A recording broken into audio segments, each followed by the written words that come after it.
Olá, é com muita alegria que iniciamos o Pod Fé, seu podcast católico nos Estados Unidos, trazendo para vocês convidados e os mais variados temas sobre a nossa Igreja Católica Apostólica Romana. E o entrevistado de hoje é professor de teologia, casado, pai de 3 filhos, com o quarto a caminho, foi pastor presbiteriano durante 10 anos, calvinista por 22 anos. Seja muito bem-vindo, professor Eduardo Faria. Obrigado, linda. Que alegria estar aqui com vocês nesse podcast. Prazer e honra muito grande de receber o senhor. A honra é minha. Esse é o nosso primeiro podcast, a gente começa muito bem com o professor, recebendo Uau! esse apoio dele. Me sinto mais honrado ainda. Graças a Deus. Professor, eu já vou começar com as perguntas e a minha primeira pergunta ela é um pouco mais elaborada, porque trata-se de um problema que hoje em dia a gente vive, e principalmente eu como mãe, tenho um adolescente, e assistindo o testemunho do senhor, a gente viu que o senhor vem de uma família de católicos, e aos 16 anos o senhor foi convidado para ir a uma igreja protestante, e foi onde despertou essa curiosidade para o protestantismo. Qual seria o perigo dessa abertura às outras religiões, que muitas vezes, por falta de apoio ou atividades nas igrejas, né, onde os pais acabam sentindo que está tudo bem ir para outra igreja, outra denominação, porque não vê perigo e acha que Deus é um só? Uhum. Obviamente, Deus é um só, mas isso não quer dizer que todas as religiões falam desse mesmo Deus. Sim. Então, a gente precisa ter isso muito bem definido. O principal perigo, linda, para o adolescente, para a criança, para o adulto, para o idoso, é o perigo de a pessoa se afastar dos sacramentos.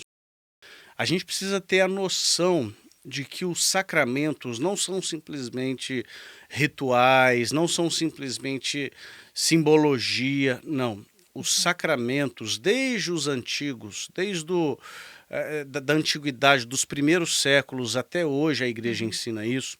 Os sacramentos são os canais através dos quais aquilo que Jesus fez por nós na cruz chega até nós. Santo Ambrósio dizia que Cristo nos toca hoje por meio dos sacramentos. Assim como, por exemplo, nos evangelhos ele curava alguém tocando, né? Tem aquela passagem no evangelho em que existe um surdo e ele toca nos ouvidos do surdo e ele passa a ouvir.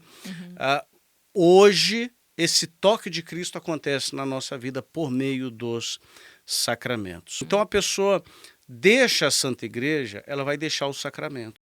Então, ela vai deixar a Sagrada Eucaristia, que não é simplesmente um memorial lembrete, mas é o próprio Cristo que se encontra conosco, é o próprio Cristo que nos alimenta. Cristo está presente de fato e de verdade, corpo, alma, sangue e divindade na Eucaristia. E vai deixar também, por exemplo, o sacramento da reconciliação, que é o meio ordinário através do qual os pecados mortais cometidos após o batismo são perdoados. Então, é muito nefasto, é muito nocivo, é muito perigoso a pessoa deixar a Santa Igreja, pois deixará os meios ordinários através dos quais a graça de Cristo é comunicada a nós.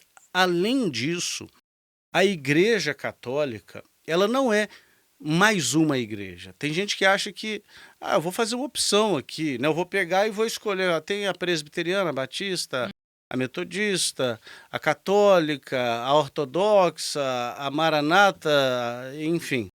Não, a Igreja Católica não é mais uma opção. A Igreja Católica é a igreja que o Senhor Jesus fundou.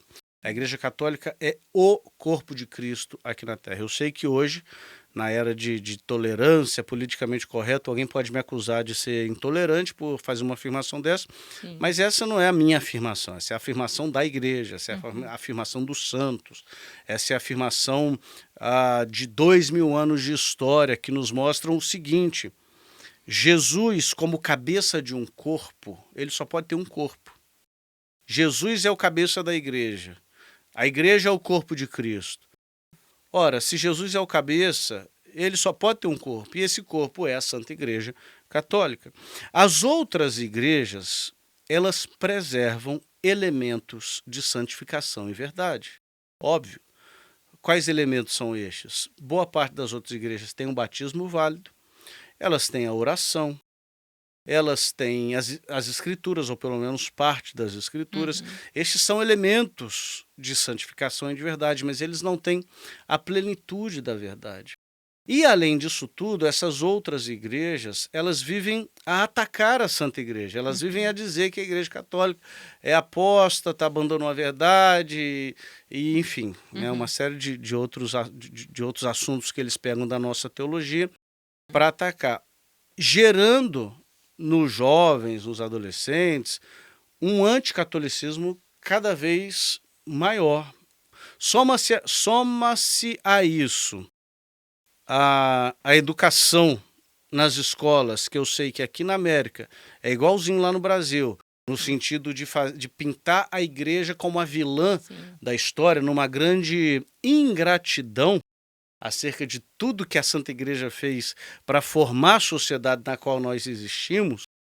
A pessoa ela vai começar a ter uma imagem da Santa Igreja deformada. Como um radicalismo, né? Exatamente, como se a igreja fosse má, intransigente, etc. Quando, na verdade... Opressora. Quando, na verdade, a igreja é acolhedora, ela que traz vida, traz paz, traz amor. Porém, o adolescente, ele busca pertencimento. Ele busca um grupo, busca aceitação. E, às vezes, ele vai encontrar isso, talvez, numa igreja protestante. E eu entendo o pai que tolera isso. Porque, ora, eu prefiro que meu filho vá na igreja evangélica do que vá para a rua, enfim, para outros cantos. Né? Então, eu entendo o pai que tolera isso. Porque, ora, na minha paróquia, não tem grupo de adolescentes, não tem grupo de jovens, não se fala o idioma deles. E o meu filho conheceu um grupo de cristãos protestantes e ele se encantou com isso. Deixa. Aliás, eu já vi muitos pais irem para a igreja protestante porque o filho foi. Já vi mesmo. E assim, é difícil condenar esses pais, porque, de novo, se o filho se torna uma pessoa melhor na igreja protestante... porque lá ele encontrou um grupo, encontrou aceitação. Isso é bom diante das opções que a gente tem. Primeiro, a gente tem que verificar se de fato esse grupo é bom, porque não é porque está na igreja que o grupo é bom. Principalmente hoje em dia, né? Que é muito fácil abrir uma igreja. Exatamente, perfeito.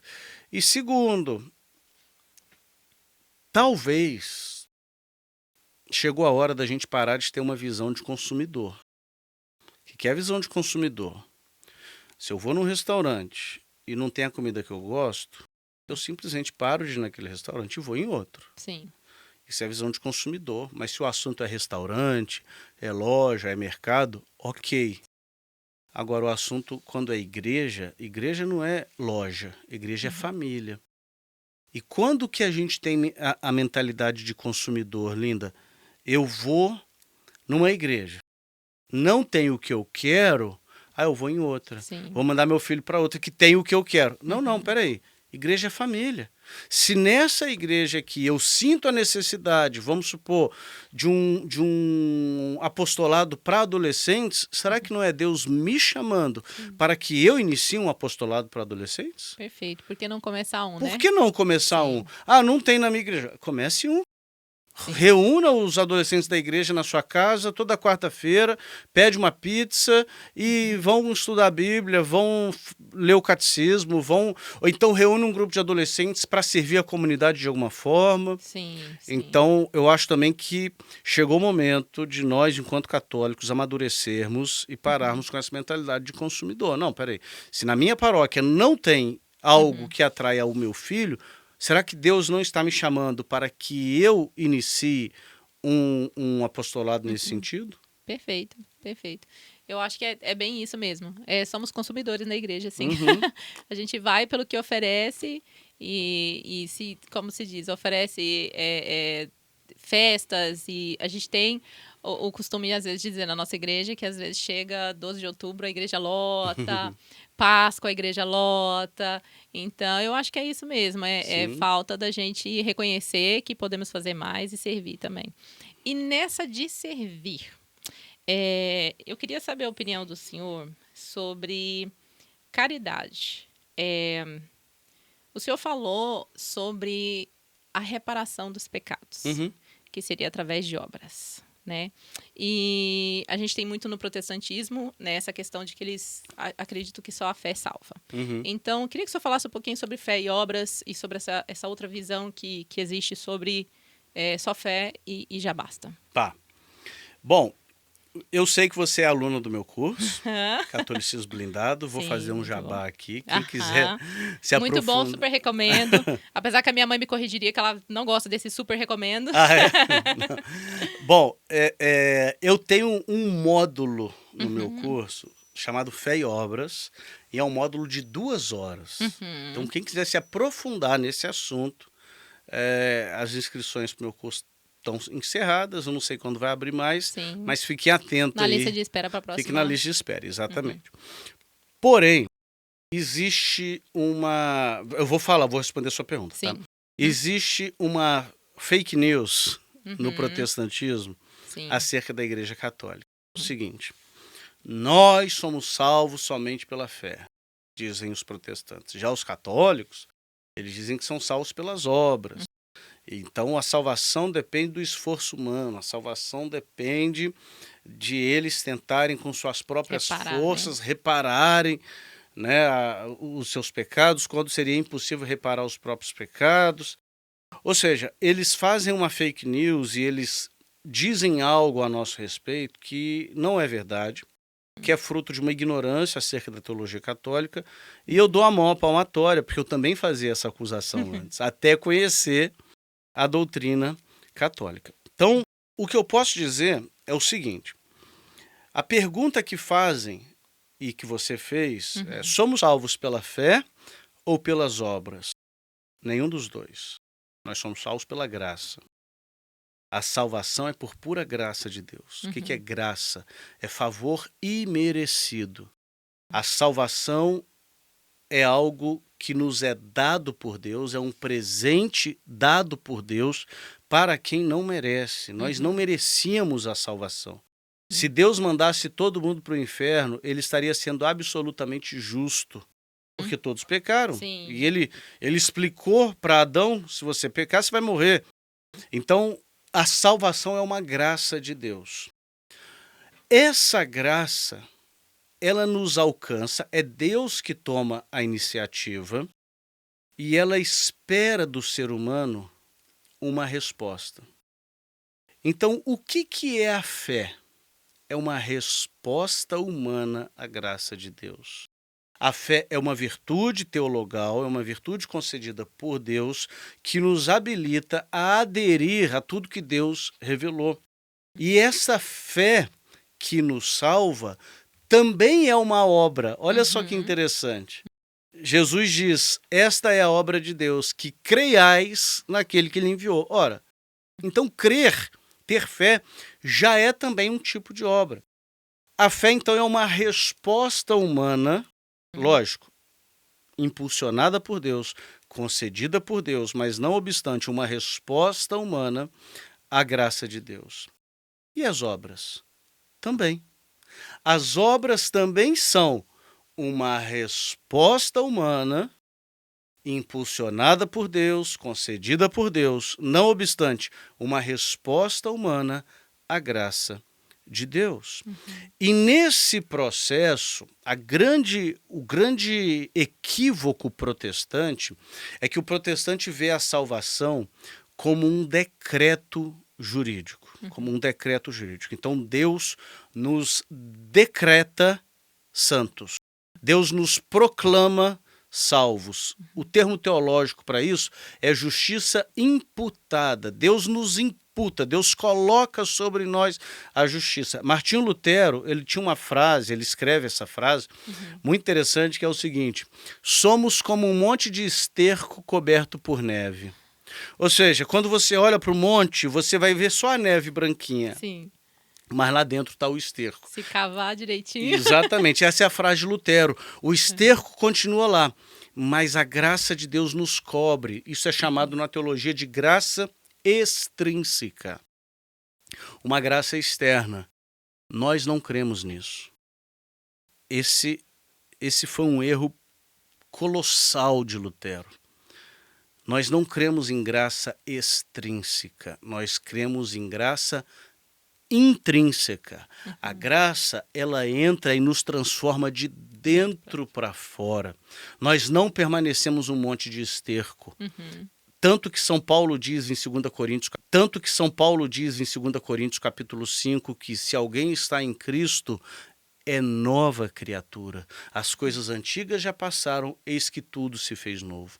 Nós não cremos em justiça imputada, nós cremos em justiça infundida. A justiça de Cristo, ela é infusa em nós, e essa justiça infusa em nós nos habilita a crescer cada vez mais à semelhança de Cristo. No fim das contas, Olinda, o que é salvação? É amoldarmos-nos plenamente a Cristo. É sermos como Cristo. Só entra no céu quem foi igual a Cristo. E esse processo de crescimento, que São Paulo diz lá em Efésios, nós devemos crescer até atingirmos a estatura de homem perfeito, a estatura de Cristo. Então a gente vai crescendo, até sermos igual a Cristo, para que a gente possa ser salvo, para que a gente possa ir para o céu. E o que causa esse crescimento? A fé e as obras. Eu tenho um amigo, eu sempre cito meus amigos pastores, né? Te mostrei alguns hoje. Sim. Eu tenho um amigo que eu disse isso para ele, né? Ele é pastor protestante, e eu falei, nós somos salvos pela graça, mediante a fé e as obras. A gente não é salvo pela fé ou pelas obras. Podemos até dizer pela fé e pelas obras no sentido de derivação, né? Mas tecnicamente falando, somos salvos pela graça, mediante a fé e as obras. E a resposta que ele me deu foi a seguinte: não, Eduardo, você não entendeu direito, deixa eu te explicar. As obras, na verdade, é uma resposta nossa à graça de Deus. Quando Deus nos alcança com a sua graça e nós somos salvos, necessariamente isso produz obras. Eu falei, e a fé não é? A fé também não é. E isso que você acabou de descrever sobre obras serve certinho essa descrição para a fé. Uma resposta humana à graça de Deus que produz fé em nós. Então, resumindo, o protestante crê em graça extrínseca. Nós cremos em graça intrínseca. O protestante crê em justiça imputada. Nós cremos em justiça infusa, ou também podemos dizer justiça transmitida. O protestante crê numa salvação jurídica. A salvação para o protestante é um tribunal, onde Deus nos decreta justos. A salvação protestante é meramente situacional. Estávamos numa situação de pecado e Deus nos coloca numa situação de amigos de Deus. Para o católico não é meramente situacional. É situacional também, obviamente, que a gente era inimigo de Deus, se torna amigo de Deus quando a gente se converte, quando a gente recebe o batismo. Mas não é meramente situacional. A salvação para a gente tem muito mais a ver com um relacionamento com Cristo. À medida que a gente é enxertado na videira que é Cristo, Jesus disse, eu sou a videira, vocês são os ramos. E São Paulo, lá em Romanos, acho que é capítulo 9, não lembro ao certo, ele diz que nós fomos enxertados na videira, ou na oliveira, ele diz, né? Nós somos ramos enxertados, e enxertados nessa videira a gente vai crescendo cada vez mais a semelhança de Cristo. O senhor sabe que eu sempre escutei nesse assunto, desculpe interromper, é que Jesus morreu por nós na cruz e nós já estamos salvos. Era isso que eu Sim. escutava. E eu nunca consegui entender, mas como assim? Então eu posso pecar, Exato. o que que eu posso fazer? Porque ele já morreu na cruz por nós. Uhum. Pois é. Então já estamos salvos. Essa é um barateamento da cruz, é um Sim. barateamento da salvação. Jesus não morreu na cruz por nós para que nós pudéssemos fazer o que a gente quisesse e boa. Não. Jesus, ele morre na cruz por nós, se entregando ao Pai como um sacrifício ao nosso lugar. Isso como eu disse, isso nos conquista salvação, mas nós devemos unir a nossa vida dele, inclusive unir as nossas dores à cruz de Cristo. Isso é algo que eu não conhecia até eu me tornar católico, a Sim. possibilidade de unirmos-nos a Cristo.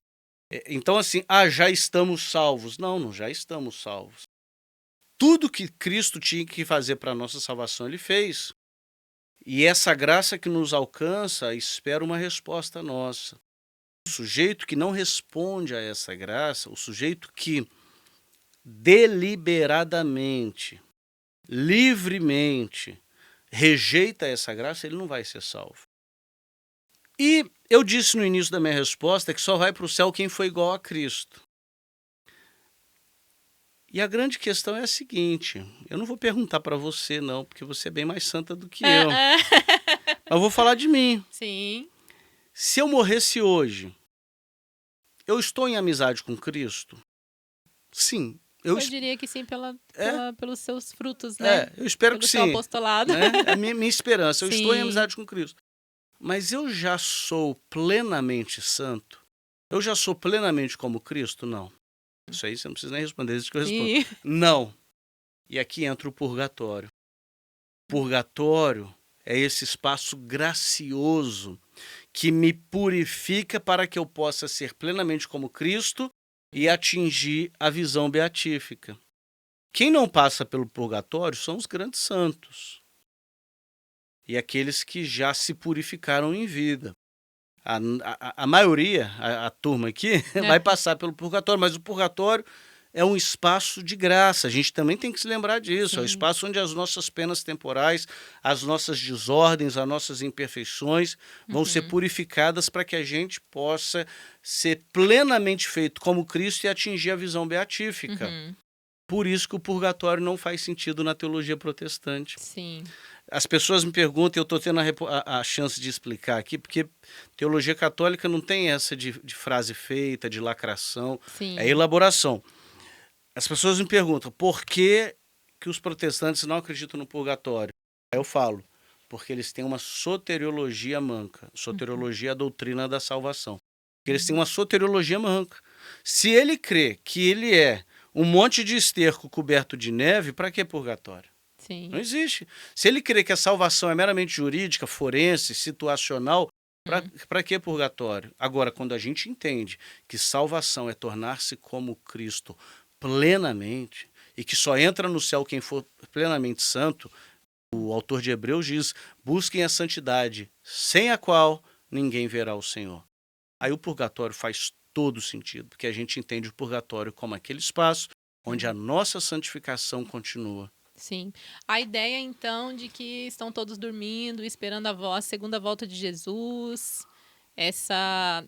Outra, uma coisa assim que eu queria que o senhor também desse uma elaborada é sobre o creio. Desceu a mansão dos mortos, ressuscitou o terceiro dia, subiu aos céus. Sheol? Sheol. Se eu pudesse falar, porque eu escutei isso, deve ter um mês atrás. Foi a primeira vez que eu escutei a respeito, inclusive foi numa live do senhor. Tá, vamos lá. A primeira pergunta que você fez 3 perguntas aí. Sim, sobre a questão de que estão todos dormindo, esperando a segunda volta, o sono da alma, que é uma visão protestante. Olha, eu sou conhecido por ser respeitoso com os protestantes. Tá? Sim, muito. Mas muito. Essa história de sono da alma é a maior besteira que alguém já inventou. E eu posso... Só lembrando, vou dar uma pausa aqui, só lembrando que como aluna, eu posso afirmar que o tempo todo o professor sempre lembra, gente, eu não estou aqui para converter ninguém, para atacar os protestantes, eu estou simplesmente aqui para reforçar e solidificar a fé dos católicos. Essa é a minha missão. Eu tenho um grande respeito pelos protestantes. Sim. Eu não tenho respeito pelo protestantismo, Sim. mas eu tenho respeito pelos protestantes. O que é respeitar? É reconhecer valor. Eu reconheço o valor no ser humano. Eu reconheço o valor em muitos protestantes, inclusive amigos meus virtuosos, Familiares. familiares. Então eu tenho muito respeito pelos protestantes. Pelo protestantismo não tenho Sim. respeito. Tá? Não reconheço valor, porque o protestantismo ele só trouxe coisas ruins. O protestantismo só trouxe divisão, só trouxe rompimento, só trouxe confusão. Aí alguém pode falar, mas Eduardo, alguns minutos antes no podcast, no Podfé, você falou que existe no protestantismo elementos de santificação e verdade. Sim, o que tem de santificação e verdade no protestantismo é da Igreja Católica. Né? Sim. Então trouxe coisas ruins para o que já existia de bom. O que já existia de bom. Sim. O que eles têm de bom é que eles herdaram o nosso e ainda não jogaram fora. Entendeu? Então, mas em relação aos protestantes, eu tenho o máximo respeito. A questão do sono da alma é uma besteira, é uma bobagem, porque é uma contradição de termos. Se a pessoa soubesse o que é a alma, ela saberia que é impossível que a alma durma. Sim. A alma é o princípio vital. A alma é aquilo que nos move. Como que é a alma em latim, você sabe? Não. Ânima. Ânima. Por isso que a gente tem desenho animado, porque é o desenho que se move. Desenho animado é o desenho que se move. A alma é o princípio vital, é aquilo que nos move. É impossível que ela durma. Isso é uma contradição de termos, isso aí é fruto de uma falta de compreensão teológica, filosófica do que isso é. Vem de alguma heresia antiga, como algumas coisas que vêm do protestantismo, vêm de algumas heresias? Do sono da alma? Não tem um registro antes? Então, não. O sono da alma ele é bem recente. Sim. Ele surge muito com os adventistas, com... Qual que é o nome daquela senhora que foi a grande codificadora do adventismo? Eu esqueci o nome dela. Sim. Enfim, depois eu... Sim, depois a gente pesquisa e coloca depois embaixo. eu falo. Talvez eu lembre ao longo da... Mas é a fundadora do Adventista. Não é bem a fundadora, mas é a principal teóloga, codificadora, Ellen White, profetiza. Ela fala muito disso. Por que eu estou falando isso? Porque quando a gente olha para o movimento protestante, calvinistas, luteranos, anglicanos, que são os protestantes raiz, nenhum deles ensina o sono da alma. Nenhum. Isso começou recentemente. Os adventistas são os grandes advogados dessa visão, mas aí isso se espalhou. Então hoje os pentecostais creem nisso. Batista seria dessa nova geração ou mais antigo? Não, o Batista ele surge no século XVII como uma dissidência anglicana. Tá? Uma dissidência anglicana. Muito embora muitos batistas vão negar isso. Muitos batistas dizem que eles existem desde a época de João Batista e tal. Isso assim, mas é maluquice histórica. Qualquer estudioso sabe que os batistas surgiram no século XVII como uma dissidência do anglicanismo. E os batistas, inclusive, eles emergem com uma doutrina reformada, ou seja, calvinista. Que hoje, o batista... Isso é muito interessante, porque o batista ele tem um princípio, que é o princípio da autonomia da igreja local. A autonomia da paróquia. Eles usam esse termo, mas só para quem está nos assistindo entender, da paróquia local. O que é a autonomia da paróquia local? Eu era presbiteriano. A paróquia presbiteriana local ela não é autônoma, ela presta contas a um conselho regional, que presta contas para um conselho maior, e que presta contas para o concílio maior ainda, que é o concílio Assembleia Geral de um país, por exemplo. Tá? Os batistas não. Os batistas eles são autodeterminados localmente. A igreja local se reúne, talvez eles se reúnem em convenções, mas só para fins assim, de cooperação.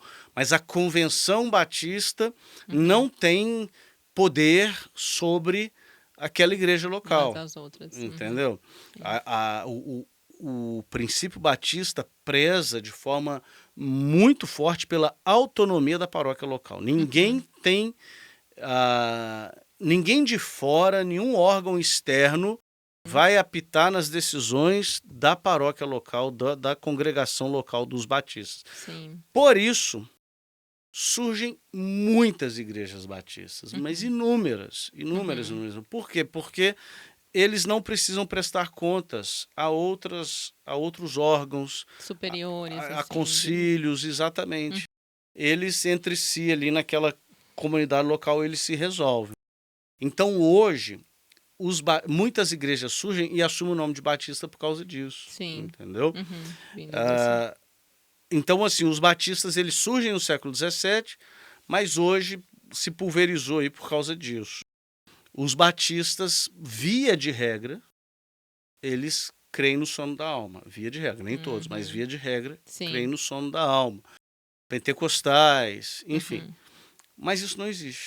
Não existe. E é muito simples. A gente olha para o livro de Apocalipse, capítulo 6, versículos 9 e 10.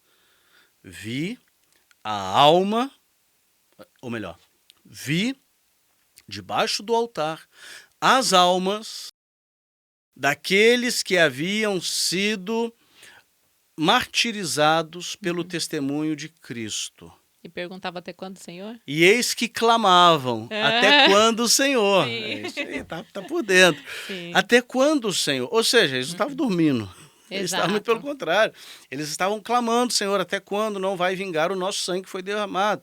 Então, é uma grande besteira essa questão do sono da alma, porque é uma besteira bíblica. Nem os protestantes históricos creem nisso. E é uma besteira filosófica também. Sim. A segunda pergunta foi sobre o Sheol. O Sheol. Sheol.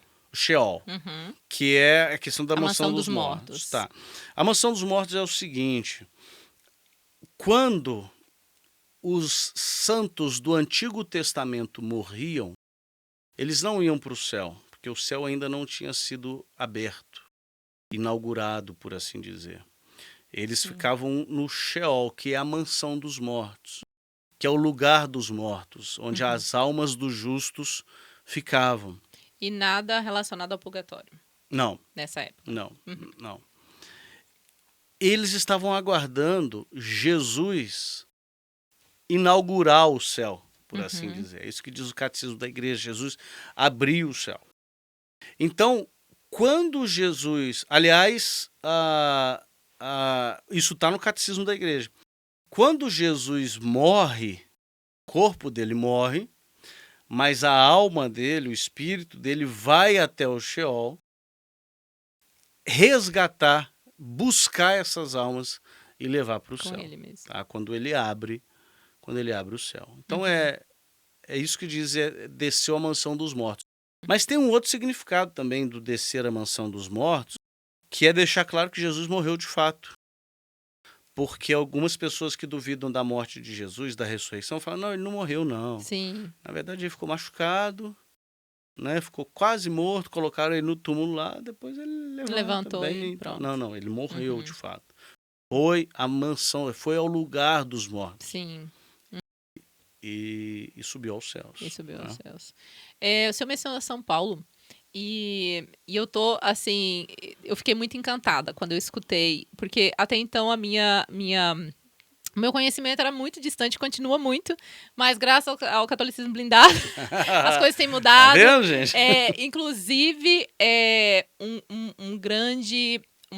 foi um Reels que o senhor postou, e eu acho que foi a primeira coisa que me deparou, porque eu era protestante, Você era protestante? Eu era protestante, digamos assim, cresci numa família extremamente neutra, de não ir em nenhuma igreja, mas a família do meu pai é extremamente católica, a família da minha mãe é extremamente evangélica. Entendi. E meu pai e minha mãe se separou, eu tinha 14 anos, e a gente foi morar com a família da minha mãe, que eram protestantes. Então, consequentemente, a gente acabou indo pra igreja e se adaptou ali e tudo mais. Mas aí, quando eu me casei, meu esposo católico, e eu comecei a frequentar a igreja católica. Mas sempre com muita mancha, eu diria assim. Muita mancha, muita dúvida, a ponto, assim, passar na frente de uma imagem e estar, assim, preocupada. Será que isso é idolatria? Será que, sabe, aquele monte de dúvidas que são implantadas, assim, interpretação errônea, né? Que eu acho que é a pior parte, assim, que faz com que a gente que não conhece cai Mas o naquela que situação. te chamou a atenção para estudar mais a fé católica? Então, eu tava lá no feed e o Instagram é uma coisa incrível, né? O algoritmo, se você começa a buscar as coisas, de repente começa a te mandar um monte de coisa. E aí eu fui pesquisar alguma coisa relacionada e aí, de repente, passou um vídeo do senhor. E o senhor estava falando exatamente de Apocalipse 5:8. Olha. Sobre a orações dos santos. E Uhum. santos, para mim, era uma coisa muito de difícil alcance. Porque Nossa Senhora já era de difícil alcance para mim poder... entendia todo o papel dela como mãe de Jesus e tudo mais, mas não... Eu fazia decoração de coração e tinha aquela sensação assim, tô fazendo certo, meu Entendi. Deus, não deixe que eu faça errado, etc, etc. E aí veio essa questão dos santos. E aí foi quando o senhor falou, Apocalipse 5:8, né? Onde as orações estão nas taças dos 24 anciãos, que são os 12 da tribo de Judá. Isso, e os 12 Os 12 apóstolos. de Judá, não. Os 12 12 patriarcas de Israel. patriarcas Um de Israel, deles é de Judá. de Judá. Uhum. Então, os 12 patriarcas de Israel E os 12 apóstolos, que carregavam na taça as orações. Uhum, certo? perfeito. E aí eu falei, gente, mas tem resposta, sabe? Tem resposta na Bíblia. Uhum. E aí foi onde eu já entrei no perfil, já comecei, e aí comecei com as meninas, assim, Que mandando bacana. os vídeos, e aí o senhor fala sobre Nossa Senhora, sobre a Arca da Aliança. Aí já foi outra coisa que eu salvei, e aí foi indo, e até eu me deparei com a história de São Paulo. Porque o que acontece? No nosso grupo mesmo, Uhum. a gente não se sente digno, porque a gente se sente muito pecador. E também por medo de julgamentos, a gente nunca acha que somos limpos o suficiente para poder servir a igreja de frente. E aí foi quando eu me deparei com a história de São Paulo, né? Que ele estava em cima do cavalo perseguindo cristãos e matando cristãos. E Deus Sim. fala para ele, Paulo, por que me persegues? E ali, a partir dali ele mudou completamente. Sim. Eu queria saber a opinião do senhor a respeito disso.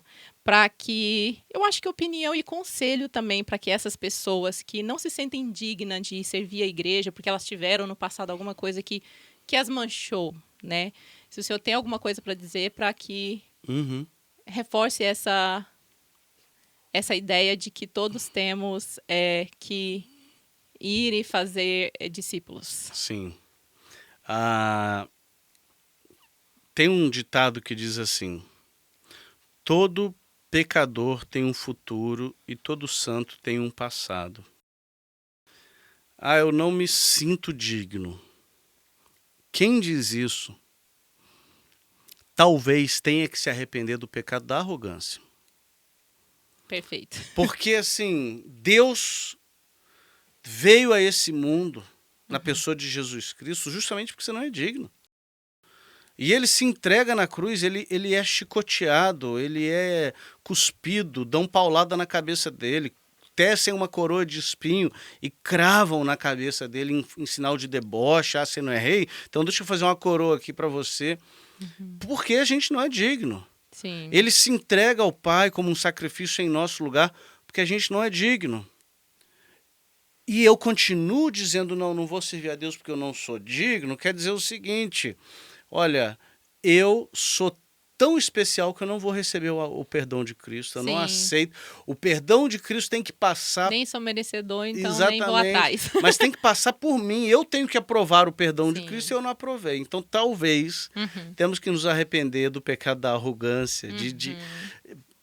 Tem as bem-aventuranças de Jesus, uma delas diz assim: bem-aventurados os pobres de espírito, pois deles é o reino dos céus. E eu sempre ficava assim, mas pobre de espírito? Porque no Brasil, pobre de espírito significa outra coisa, né? Tipo assim, esse cara é um pobre de espírito, né? Sei o que o senhor quer dizer. Não é? Tipo, outro dia o cara me fechou no trânsito e começou a me xingar. Aí eu fiquei nervoso. Na hora que eu fiquei nervoso, meu irmão estava comigo do lado. Ele falou, não, deixa pra lá, esse cara é um pobre de espírito. Entendeu? Eu falei, é verdade, pobre. Mas não é isso que é ser pobre de espírito. Pobre de espírito, segundo o Evangelho, é quem reconhece a sua pobreza espiritual e porque um pobre, e quem reconhece que é pobre, ele nunca vai recusar uma esmola, ele nunca vai recusar uma doação. O pobre de espírito, ele entende a sua pobreza espiritual e a sua plena necessidade de Cristo. A sua plena necessidade dos dons, da graça, do presente que só Cristo pode nos dar. Então, de fato, nós não somos dignos, mas ao sermos enxertados em Cristo, nós nos tornamos um com Cristo e a dignidade de Cristo é transmitida a nós. Tem vários tipos de pecado, né, que a pessoa pode ter cometido no passado. Sim. A pessoa pode ter sido um ladrão, um assaltante, um traficante, um mentiroso, alguém que deu golpe financeiros em alguém, Sim. alguém que teve uma vida promíscua, Sim. que teve... Enfim, quando a gente olha a história dos santos, é muito interessante perceber que boa parte dos santos praticou Tem um passado. bastante maluquice no Sim. passado. Santo Agostinho. Santo Agostinho, que é o doutor do Ocidente, o pensamento de Santo Agostinho moldou toda uma civilização, imagina. Ele, antes de se converter, ele era promíscuo a ponto de participar de festas que, se eu mencionasse aqui, o pessoal ia ficar escandalizado. Sim. E promover festas com bebedeira e promiscuidade, enfim. Sim. Mas ele se rendeu à graça, foi transformado e virou o grande Santo Agostinho. Digamos que estudando a vida dos santos, a gente consegue tranquilamente se sentir dignos e usar da humildade. Sim. E é engraçado, porque eu já recebi várias vezes essa pergunta que você me fez. Sim. Eu quero me firmar com Deus, mas eu já fiz tanta coisa errada no passado. É um grande dilema. Como eu vou ser ministro de Eucaristia, eu vou estar lá na frente, do mas lado é do para Papa. isso que Deus veio. O que a gente não pode é baratear a graça de Deus. Ou seja, já que Deus perdoa tudo, eu vou continuar nessa vida de pecado. Aí não. Aí quem faz isso não entendeu nada. Quem faz isso não entendeu que Deus nos salva de 3 coisas: da morte, do diabo e do pecado. Deus nos salva do pecado. Se eu dissesse, já que Deus perdoa, então eu vou continuar nessa vida de pecado, a pessoa não entendeu nada. Ela está barateando a graça de Deus e ela não está se comportando como um verdadeiro pequeno Cristo, que a palavra cristão quer dizer pequeno Cristo. Não, é transformação, é mudança de vida. Isso não quer dizer que a pessoa não vá tropeçar e cair. Sim. Pode acontecer, mas também pode não acontecer se ela vigiar, se ela caminhar em justiça, fugir das ocasiões de pecado, perseguir as virtudes contrárias. Por exemplo, vamos supor que o sujeito era antes de se converter, ele era um ladrão. Ele passava a perna nos outros, ele roubava do patrão dele, enfim, ele era um ladrão. Hoje ele quer viver a santidade. O que ele tem que fazer? Ele tem que buscar a virtude da generosidade com todas as forças dele. Então ele vai dar dinheiro para o mendigo, ele vai doar para alguma instituição, ele vai ser um dizimista fiel, ele vai exercitar a virtude contrária ao roubo, ele vai ser generoso. É um exemplo aqui, mas com qualquer pecado existe uma virtude contrária. Exato. Então persiga a virtude contrária para vencer o pecado. Perfeito. Entende? Perfeito.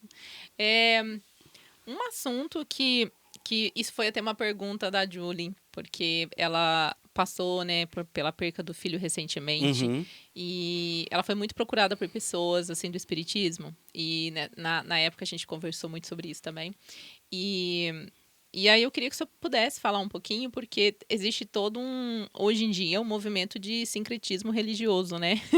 Pula ondinha, os católicos isso, os católicos aquilo.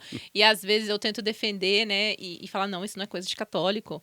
Não, mas vocês usam amuletos. Não, a gente não usa amuletos. É totalmente, um sacramental é totalmente diferente de um amuleto. Então abre o campo, assim, para isso. E às vezes, não, vocês cometem idolatria, sim. Eu já vi uma pessoa fazendo isso. Não, isso é uma prática da Umbanda, e eles têm até um terço que eles rezam também, o terço é Umbanda. Não, eles, usam o nosso terço, mas é diferente o que eles pronunciam e as entidades, que eles buscam. Então, diretamente para o espiritismo, mas também sobre o sincretismo religioso e os perigos que tem dos católicos se abrirem para isso, cristais, energia, budismo, meditação também é uma questão, assim, bem yoga, essas coisas assim. Então, eu queria saber a opinião do senhor a respeito disso. Tá.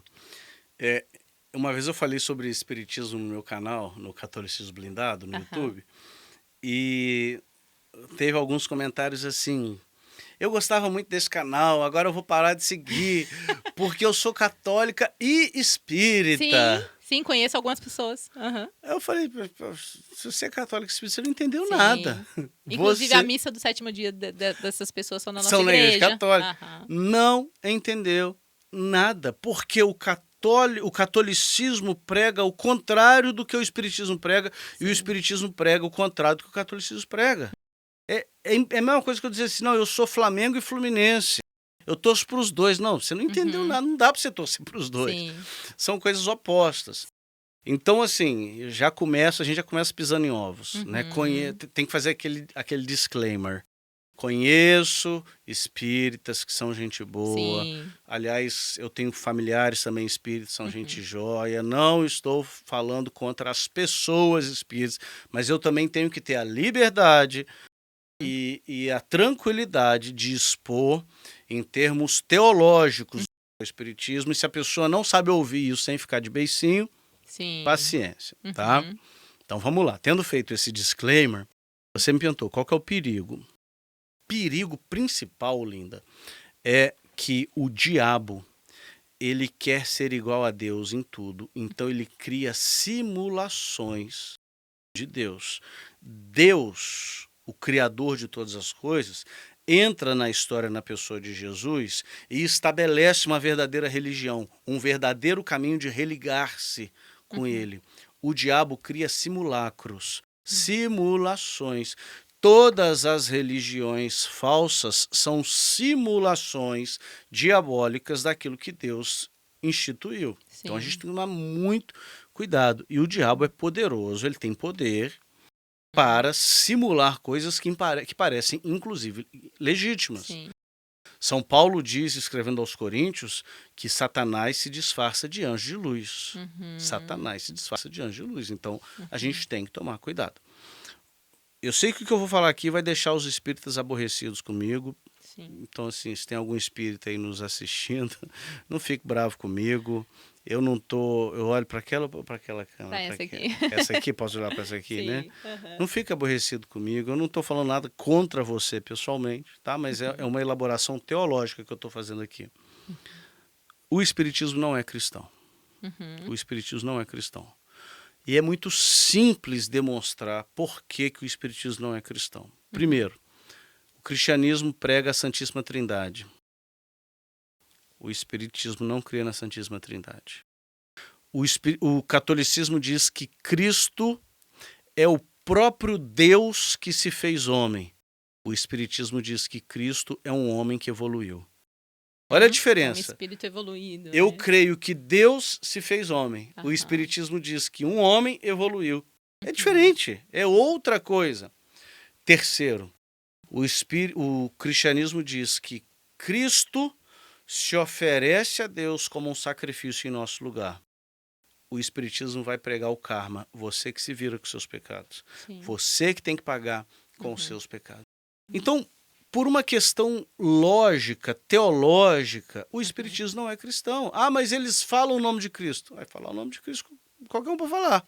Entendeu? O islamismo fala em Cristo. O islamismo diz que Jesus é um profeta. Um espírito elevado, né? Digamos assim. Só e não uso esse termo. E o islamismo diz que Nossa Senhora é o maior... Eles não falam Nossa Senhora, mas eles falam Maria é o maior modelo de mulher da história. Isso está no Alcorão. Aliás, o Alcorão só menciona uma mulher. É mesmo? Só uma. Adivinha quem? Maria? Maria. Interessante. O Alcorão só menciona Maria como mulher. O Alcorão diz que Maria é o maior modelo de mulher da história. O Alcorão diz que Maria concebeu Cristo virginalmente. E existem mesquitas muçulmanas, lógico, mesquita muçulmana é um pleonasmo, mas existem mesquitas ao redor do mundo chamadas Mesquita Maria de Nazaré. Olha só. Ou seja, os muçulmanos honram Maria muito mais que muitos protestantes Sim. e outras religiões nem se fala. Mas não quer dizer que eles sejam cristãos. Então, Sim. o Espiritismo é a fala de Cristo, mas não quer dizer nada. Você fala de Cristo, mas você não crê naquilo que Cristo revelou, você não é cristão. Então, o Espiritismo não é cristão. Sim. Tá? Uma outra questão sobre o Espiritismo. O tripé do Espiritismo é karma, reencarnação e necromancia. Karma é você tem que pagar pelo seu próprio pecado.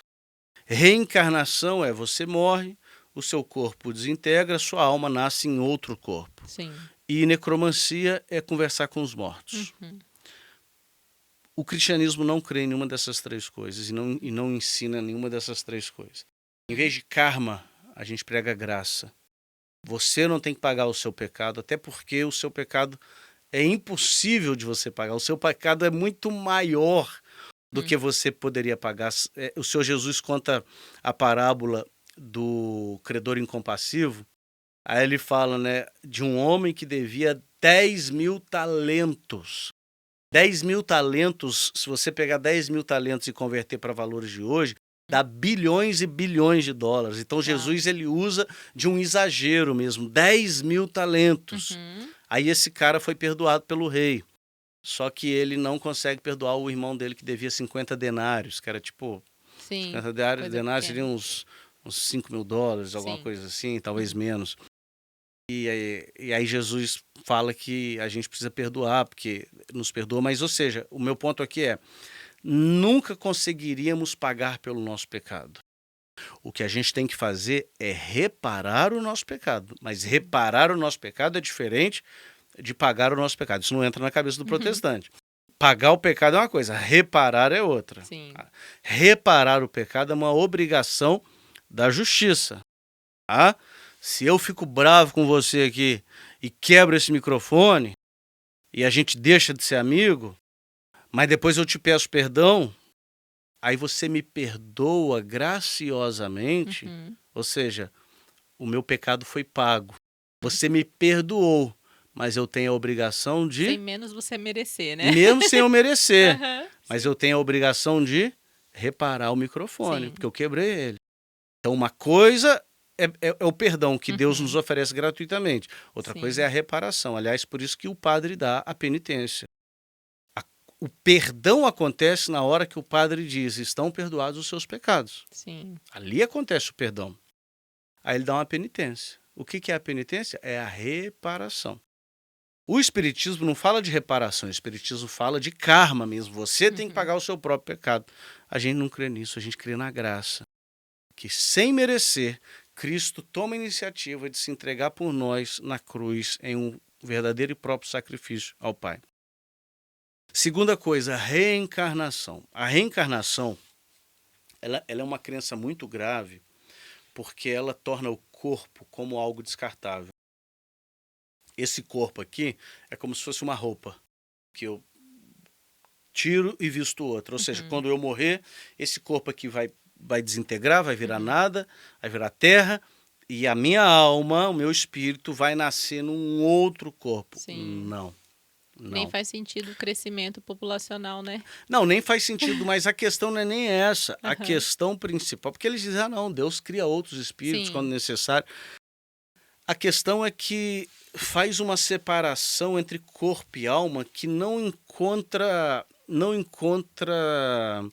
eco nem nas escrituras, porque Deus nos cria e sopra o fôlego de vida em nós. Alguns dizem que nós somos corpo e alma, e a divisão entre corpo e alma, Linda, é uma divisão meramente pedagógica. Nós não somos corpo e alma, nós somos corpo/alma. Entendeu? Sim. A nossa alma está intimamente ligada ao corpo, de tal modo que as almas dos justos que estão no céu anseiam pelo corpo, aguardam o corpo. E qual corpo é esse? É esse corpo aqui que vai ser ressuscitado e glorificado. Mas é esse corpo. É um corpo físico. Sim. Jesus, quando ressuscitou no seu corpo glorioso, Tomé tocou no corpo dele. Ele comeu com os discípulos. A ressurreição de Cristo não foi uma reencarnação, não. Foi o próprio corpo de Cristo, tanto que as chagas, Tomé tocou nas chagas de Jesus. E isso aponta também para a grandiosidade, para a glória do corpo humano, que Deus criou. São João Paulo II falava muito da teologia do corpo. Sim. Aliás, essa desvalorização do corpo abre ensejo para a grande promiscuidade de hoje em dia. Tem gente que tem vida promíscua e fala, não, lavou tá novo, negativo. Tudo que acontece ao corpo, acontece à alma. Tudo. A pessoa que teve, né, vou falar abertamente aqui, pessoa que teve muitos parceiros, isso de alguma forma vai afetar a alma dela. Vida sexual desordenada. Afeta a alma dela, porque tudo que acontece ao corpo afeta a alma. É lógico que existe restauração, existe perdão, mas São Paulo fala, né, que São Paulo diz assim, todos os pecados são fora do corpo. Aquele que tem vida sexual desordenada peca contra o próprio corpo. Interessante. Fala de São Paulo. E isso afeta a alma. Então nós não cremos em reencarnação, nós cremos em ressurreição. E terceiro, a consulta aos mortos para saber as coisas. A gente não crê nisso, a gente crê em revelação. Quando eu falo revelação, é revelação com R maiúsculo. É a revelação é a autorrevelação de Deus ao mundo, sobretudo por meio de Cristo e da igreja, que é o corpo de Cristo. É Deus que se mostra para a humanidade, não é um suposto espírito de alguém que já morreu vindo conversar conosco. Ah, mas eu fui num centro espírita e manifestou lá o meu tio, minha mãe que morreu, meu filho que morreu. Duas explicações. Sim. Charlatanismo. Sim. Ou melhor, 3 explicações. Charlatanismo, autossugestionamento. Não aconteceu nada, mas a pessoa estava tão na expectativa de que acontecesse algo, ela acha que aconteceu. Então, charlatanismo, autossugestionamento ou demoníaco. O demônio, ele conhece as coisas. Em relação, tipo assim, o meu filho morreu, meu esposo morreu, minha mãe morreu, e no centro espírita. Eu vejo isso, aí é uma opinião minha, como algo muito cruel. Porque usa-se de um momento de dor da pessoa e fragilidade para trazer para essa doutrina equivocada. Além de ser cruel, porque a pessoa que está no desespero de ter perdido alguém, ela quer se agarrar em alguma tábua de salvação, prejudica o processo do luto. O luto tem que ser vivido, linda. Perder pessoas amadas é a experiência de todo ser humano que já pisou nessa terra. Até Jesus. Jesus chorou quando Lázaro morreu. Nossa Senhora viu o próprio filho sendo brutalmente assassinado numa cruz. Ou seja, todos os seres humanos, sem exceção, que pisaram no planeta Terra, tiveram a experiência de perder um ente querido. Sim. Todos. Aí, diante dessa experiência de perder um ente querido, não, ele está querendo falar comigo, não sei o que. Não, isso não existe. Não é assim que a vida funciona. E isso atrapalha o processo do luto. Perdeu, está doendo. Vamos viver o luto. Vamos entregar a alma do nosso ente querido à misericórdia divina. Vamos rezar por essa alma e vamos aprender, por mais dolorido que seja. Eu acho que não, eu suponho, né, que não há dor maior do que perder um filho. É algo completamente antinatural. É o que dizem, né? Quem perde o pai é órfão. Quem perde o esposo é viúvo ou viúva. Quem perde o filho não tem nome. Diz uma coisa tão absurda, né? Sim. Mas a gente tem que viver o luto e a gente tem que entender que enquanto estamos nessa carne, Deus ainda tem uma missão pra gente. Sim. Tem uma missão pra gente. Não temos que tentar entender o porquê. O fato é todo ser humano que pisou sobre a face da terra perdeu um ente querido. Eu creio que essa abordagem espírita infantiliza as pessoas. Infantiliza. Não as ajuda no processo curativo, no processo de luto, no processo de amadurecimento pelo qual todo ser humano que já perdeu alguém tem que passar. Você conheceu a Isabel, minha filha? Sim. Você teve a chance de ver ela fazendo umas pirraças. Eu quero tal coisa nesse momento. E a gente fala, Isabel, não. Eu acho que você viu ela pedindo bala. Eu quero bala. E a minha esposa falou: não, não vai comer bala. Por Sim. quê? Ela tem que entender, ela tem que amadurecer que bala não é uma coisa que ela vai ter a hora que ela quiser, a qualquer momento. Então, mas ela ainda é infantil. A gente dá um desconto para Isabel. Sim. O espiritismo ele infantiliza a pessoa de querer dar uma coisa que não tem como. Ah, eu quero conversar com meu ente querido que morreu. Desculpa, não dá. Não dá. Então a gente tem que ajudar a pessoa a crescer rumo à maturidade e um processo saudável, sadio de luto para que ela possa passar do luto. Vai permanecer a saudade? Vai permanecer a saudade. Mas ela entender que se ela ainda está aqui, Deus ainda tem uma missão para ela. Entendi. Sobre isso, o senhor mencionou sobre o abuso do corpo. E a Jane fez uma pergunta, assim, lá no nosso grupo, para perguntar para o senhor sobre a cremação. Qual é a posição Certo. da igreja com relação à cremação? Então, a cremação em si não é pecado, mas ela não é recomendada pela igreja. Muitos santos no passado morreram queimados. Sim. Então tem gente que fala assim: se a pessoa cremar na ressurreição do corpo, ela não vai conseguir ressuscitar, né? Porque foi queimado. Não tem Sim. nada a ver. Tem santo que morreu cremado. Tem santo que morreu amarrando os seus algozes. Amarraram pedra no pé, jogaram no mar e o tubarão comeu. Então, assim, é lógico que no processo da ressurreição, Deus vai fazer um milagre. Então, não é por causa da ressurreição. Porém, na antiguidade, muitas pessoas praticavam a cremação como um deboche da crença na ressurreição.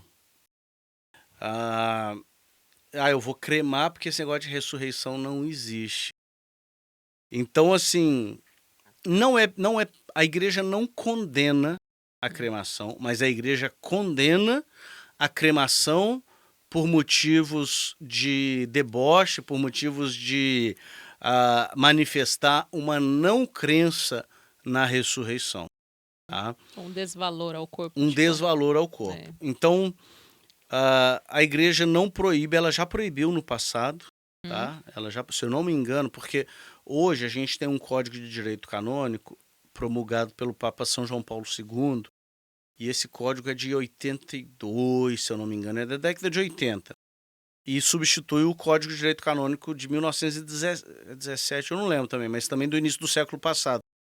E nesse código antigo a igreja proibia a cremação. Nesse novo, diz assim: não é errado cremar, desde que a cremação não seja feita por motivos de deboche ao corpo. Via de regra, não se deve cremar. Via de regra, não se deve cremar. Por quê? Porque a gente precisa prestar toda a honra e reverência ao corpo humano. E a cremação, de alguma forma, desonra o corpo. Mas a igreja abre uma brechinha para a possibilidade de cremação, porque a gente sabe que no mundo que a gente vive hoje, às vezes é necessário. Então, por exemplo, a gente está aqui na América, uma pessoa morre aqui na América. Fica mais barato cremar. Então, a gente quer fazer um sepultamento dela no Brasil. O traslado sanitário é caríssimo, dificílimo. Imagina você levar um cadáver para o Brasil, tem que ser numa câmara fria, é caro e tal. Talvez, para o bem da família, o ideal seria cremar, aí pega a urna, leva essa urna para o Brasil, pode até sepultar lá, a família vai poder despedir lá no Brasil, mas não tem aqueles custos altíssimos, estratosféricos de transportar um cadáver. Poxa, então é menos trabalhoso e menos custoso cremar? Então vamos cremar. Mas vamos cremar deixando claro para todo mundo que a gente não está desprezando o corpo, que a gente não está desvalorizando o corpo, que a gente não está duvidando da ressurreição da carne. A gente está cremando meramente por questões práticas, por questões contingenciais, porque foi uma necessidade. Sim. Ok. Então, assim, a igreja é muito sábia nesse sentido. A igreja é mãe e sábia nesse sentido. Ela entendeu, ela era proibia a cremação, mas depois ela entendeu que pode ser que, às vezes, o melhor, o mais adequado seja cremar. Então a igreja diz, pode cremar, Sim. desde que não seja como uma manifestação da não crença na ressurreição da carne. Mas o espírito geral é que não se creme. Tá? Assim, o ensino geral é que não se creme. Sim. Fez sentido, não? Fez sentido. Essa Não faz história sentido, você morando na América, não faz sentido, às vezes, faz. Pra gente falece sai alguém muito aqui. mais barato fazer a cremação, com certeza. O Então, translado, poxa, além de caro, é torturante. É um período de Isso. quase 30 dias. Olha só. Até chegar o corpo lá. Ok, então perceba, a pessoa tem familiares no Brasil que querem sepultar também Sim. o ente querido. Talvez o que vai ser menos doído, você falou, é muito doloroso. Sim. Crema, leva para o Brasil, aí os familiares no Brasil vão poder também ter um tempo de sepultamento, de velório, etc. Então, assim, poder pode, mas não é para ser a regra. A prática de jogar cinzas ali no mar, ali em Maldivas, ali onde a pessoa gostava. Eu quero saber. Pode, não pode? Como é que é? Não, a igreja não legisla sobre isso. Mas tem que tomar cuidado se essa prática não está atentando contra a crença na ressurreição. Sim. Tá? Mas, de novo, igual eu disse, muitos santos foram queimados. Queimados. Né? E as cinzas se espalharam. Então, Sim. isso não vai mudar a ressurreição final. Mas a questão é a intenção de quem faz isso. Tá? Certo. É a pergunta da Joyce. A Joyce estava com uma dúvida e foi falado até no encontro, né? Mas ainda ficou essa dúvida. A gente vê lá que em São João, capítulo 1, versículo 1, fala: no princípio era o verbo, e o verbo estava junto de Deus, e o verbo era Deus. A pergunta dela é a seguinte: como que Deus, era Filho ao mesmo tempo, e o Espírito Santo? Mas a pergunta dela é muito mais direcionada assim: por que Deus veio como filho e não como Deus? Não, ele veio como Deus. Sim. Deus Filho. Deus Filho. Sim.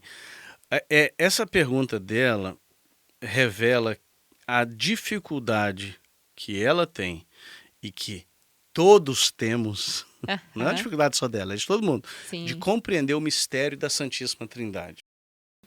Nós cremos num único Deus que subsiste eternamente nas pessoas do Pai, do Filho e do Espírito Santo. O Pai é Deus, o Filho é Deus. Então ele não mandou o Filho, não mandou Deus. Não, o Filho é Deus e o Espírito Santo é Deus. Só que o Pai não é o Filho não é o Espírito e o Espírito não é o Pai. E ainda digo mais, o Pai não é um terço da divindade, o Filho não é um terço da divindade, nem o Espírito Santo é um terço da divindade. Tipo, Sim. 33,3%. Né? O Filho é 33,3% Deus, o Pai é 30%. Não. O Filho é 100% Deus. O Pai é 100% Deus. O Espírito é 100% Deus. Esse é o mistério da nossa fé que nos foi revelado por Deus, mas que não entra na nossa cabeça, porque vai além da compreensão humana. A gente assente, a gente aceita esse mistério pela fé. Um Deus que subsiste eternamente nas pessoas do Pai, do Filho e do Espírito Santo. Santo Agostinho tem uma frase que eu acho muito interessante, que é assim, ó: negue a Trindade e perca a sua alma. Tente compreendê-la e perca a sua cabeça. É bem isso. Então não dá para a gente compreender. O que a gente sabe é que ao longo da história houve tentativas de tentar solucionar esse mistério. Uma heresia antiga chamada de sabelianismo, por causa do proponente dessa heresia, que era Sabélio. Se não me engano, ele era bispo, também ficou conhecido como modalismo, que essa heresia é a seguinte: Deus é um só Deus e uma só pessoa, que às vezes se manifesta como Pai, às vezes se manifesta como Filho, às vezes se manifesta como Espírito. Por isso que é modalismo. Ele tem um modo Pai, um modo de Filho, um modo de Espírito. Está errado. Não é um Deus que se manifesta às vezes como um, como o outro. Não. É um Deus que subsiste eternamente em 3 pessoas, tanto que o pai orava ao filho, quer dizer, o contrário, o filho orava Orava ao pai. ao pai, né? E o pai ama o filho. Eis o meu filho amado, em quem me comprazo. Existe na dinâmica da Santíssima Trindade um amor mútuo. O pai ama e glorifica o filho, que ama e glorifica o Espírito, que ama e glorifica o Pai eternamente. Eternamente. E essa coisa é tão linda, linda. É tão linda, Tá lindo. que Deus não precisa nem da gente, nem dos anjos para ser adorado. Porque desde a eternidade, Deus é glorificado em si. Porque Deus é uma comunidade, Pai, Filho e Espírito Santo. E o Pai adora o Filho. É lógico que o Pai adora o Filho, porque se o Pai adorasse qualquer outra coisa que não a Deus, ele seria um idólatra. Sim. Né? Então o Pai adora o Filho, que adora o Uhum. Espírito, que adora o Pai, ama. Enfim, isso é maravilhoso. E quem falou isso não foi eu, óbvio. Né? Eu não Sim. tenho capacidade de elaborar isso. Quem falou isso foi São Francisco de Sales. E elaborando sobre isso, São Francisco de Sales diz o seguinte: isso nos mostra que Deus nos criou não porque precisava da gente, mas por puro amor. Deus nos criou não para receber da gente, mas para se compartilhar conosco. Olha que maravilhoso. O que a gente pode dar para Deus que ele já não tenha? O que a gente pode entregar para Deus que não foi ele que tenha criado? Sim. Então Deus não nos criou para tirar nada da gente. Isso que as pessoas não entendem quando elas pensam que Deus é um estraga-prazer. Não, Deus só quer o nosso bem. Deus não pode, Deus não quer nada de nós, ou ele não exige nada de nós no sentido de que ele tem falta. Tudo que ele exige de nós é por amor a nós, é porque ele sabe que a gente só vai encontrar felicidade plena nele. Então, citando São Francisco de Sales, Deus não nos criou para receber nada da gente, Deus nos criou para se autocompartilhar conosco. Isso para mim é grandioso, é profundo. São Francisco de Sales fala isso em Filoteia, que é um livro também que eu recomendo a leitura para todo mundo, que é um direcionamento espiritual que ele deu para uma discípula. Então, assim, quem veio foi o Filho, mas o Filho é Deus. É o Deus Filho. A gente não compreende esse mistério da Santíssima Trindade, porém, eu posso pegar essa Bíblia aqui? Pode. Porém, tem um texto lá em Efésios capítulo 1, muito bonito, que de alguma forma é como se São Paulo abrisse uma brechinha da cortina do céu para que a gente observasse o que está se passando ali por trás. Sabe, assim, quando a gente é criança, Sim. a gente está no teatro e aí a gente quer abrir um pouquinho da cortina para ver o que tem ali. Tabu. É, tipo isso. São Paulo abre uma brechinha da cortina para a gente ver o que está se passando ali no céu, ao nos explicar essa dinâmica de Pai, Filho e Espírito Santo. Olha só que bonito. Bendito seja Deus, Pai de nosso Senhor Jesus Cristo, que do alto dos céus nos abençoou com todas as bênçãos espirituais em Cristo e nos escolheu nele antes da criação do mundo para sermos santos e irrepreensíveis.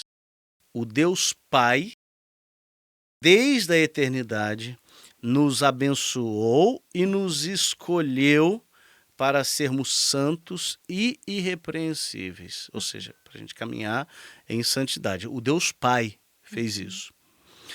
No seu amor nos predestinou para sermos adotados como filhos por Jesus Cristo, segundo o beneplácito da sua livre vontade, para fazer resplandecer a sua maravilhosa graça que nos foi concedida por ele no bem-amado. Nesse Filho, por seu sangue, temos a redenção, a remissão dos pecados. Ou seja, o Pai nos escolheu desde a eternidade. O Filho derrama o sangue que nos redime, que nos resgata, que nos compra de volta. Efésios 1:7. Nesse Filho temos a redenção, a remissão dos pecados. Ele nos manifestou o misterioso desígnio da sua vontade, etc. Aí ele chega no versículo 13.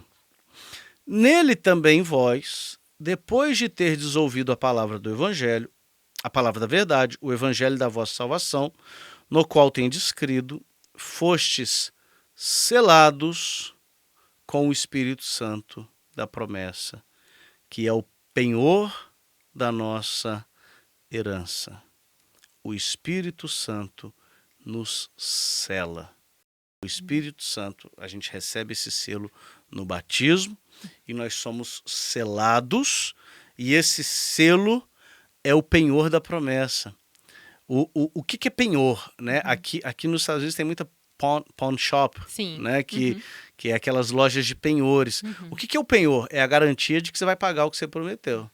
Né? Então, ó, eu pego um dinheiro emprestado com alguém e deixo, sei lá, uma joia, um relógio como penhor. O que é o penhor? É a garantia de que eu vou cumprir o que eu prometi, que eu vou pagar. São Paulo diz que o Espírito Santo é o penhor da promessa de Deus. Deus nos prometeu levar para o céu. E ele prova isso, nos derramando o Espírito Santo.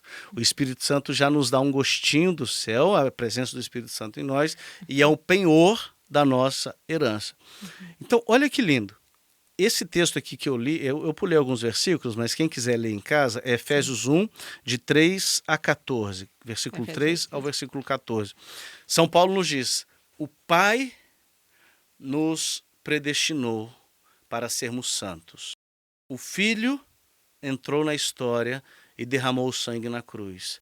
E o Espírito é derramado sobre nós, é o penhor da promessa de Deus, e ele nos sela. Ele nos sela, ele é o selo que garante que nós pertencemos a Deus. Então, Pai, Filho e Espírito Santo trabalhando juntos para a nossa salvação. E tem uma questão temporal aqui muito bonita também. Sim. O Pai nos predestinou na eternidade. O Filho morreu há 2000 anos. E o Espírito Santo nos sela todas as vezes que alguém se rende a Cristo e recebe o sacramento do batismo. Então é eternidade, história 2000 anos e na história das nossas próprias vidas. Eu acho esse texto belíssimo e nos mostra que foi Deus sim quem veio ao nosso encontro. Foi Deus sim quem veio nos resgatar, o Deus Filho. Por quê? Porque no mistério da Santíssima Trindade existe esse movimento lindo, belíssimo, do Pai, Filho e Espírito trabalhando coordenadamente para a nossa salvação. Incrível, incrível. Bom, a gente vai caminhando para o final, porque eu sei que você precisa ir. Amanhã você já vai estar de viagem para Orlando, Amanhã né? eu vou para Orlando, vou pregar lá também. Eu ia fazer mais uma pergunta, que na verdade o senhor já esclareceu muito no encontro, e eu acho que foi assim incrível, a respeito da idolatria. Antigamente eu só imaginava que idolatria vinha uma coisa assim, era questão de imagens mesmo, idolatria, imagens, né, adoração a ídolos e etc. E o senhor falou muito sobre tudo aquilo que a gente coloca no lugar de Deus. Sim. Representa a idolatria. Quando as pessoas falam que eu sou idólatra, eu falo, sou, não pelo motivo que você está pensando. Deixa a minha Nossa Senhora em paz. Eu não sou idólatra por causa de Nossa Senhora, porque eu não coloco Nossa Senhora no lugar de Deus. Mas eu sou idólatra porque o meu coração me trai todas as vezes que eu coloco outras coisas no lugar de Deus. Sim. Idolatria é colocar algo ou alguém no lugar de Deus. O senhor consegue elaborar? Isso seria família? Sim, porque dinheiro. A idolatria, isso é uma coisa, é uma tolice dos protestantes ficar chamando católico de idólatra, porque isso tapa os olhos dele acerca da real idolatria do ser humano. E aí pega protestante, mas pega católico também. Sim. O pessoal fala, católico é idólatra? Eu falo, Sim. Não pelo motivo que você está pensando. Vocês imaginam, isolado, né? Mas católico é idólatra. Por quê? Porque idólatra é aquele que coloca algo ou alguém no lugar de Deus. E geralmente são coisas boas. Sim. Família, carreira, dinheiro, carro, casa, relacionamentos. Momentos, né? Todas essas coisas que eu citei são legítimas. Sim. Família, relacionamento, carro, casa.